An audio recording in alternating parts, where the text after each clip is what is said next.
Eeny, meeny, miny, doe. Eeny, meeny, miny, doe, who's to tell us that they know what we do and where we go is not as important as their freak show? Seriously now, behind their desk, they can determine what we know best. They have the answer for all of our dreams. Sometimes they speak and I just want to scream.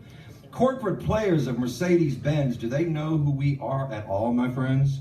Us as an artist who seek and destroy the society's description of what is their joy.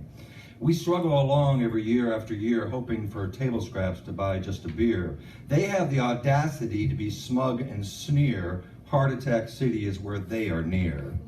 Now I have no intention to edit their lives, the 2.1 children and 5 ex-wives. And they may never set a foot in this dive, but who are the ones who feel most alive? Who are the ones that walk their own trail, even if financially we may all pale, to their savings accounts and all IRAs and their week after week of 9 to 5 days? Show me an artist who gets to perform. I'll show you a person that lives in a storm. A person who goes from check to paycheck, who smiles a lot, though he may drive a wreck. Priorities differ from those on the clock, and because we laugh, it causes them quite a shock.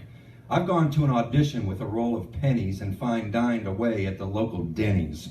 I've taken a class instead of paying a bill. I sometimes make my life seem it's all uphill. I may never see that pot of gold at the end, but I'll be doing what I want, my suit-clad friends. Acting, writing, playing guitar or some such, going out to eat and always going Dutch may not interest that whole martini crowd, but to look down on us for crying out loud? Where did they get off so high on the horse when playing 18 on the clubhouse course? While we go from open mic to exhibition, who really has the truest ambition? Why are they deigned the high and the mighty while all us artistics are screwballs and flighty? They have the tie that may match the suit, but we have the words that turn them all mute. Yes, they can pretend we have it all wrong and turn up their nose when we hit the bong. But really and truly, I have to just bet that they are just jealous we play with no net.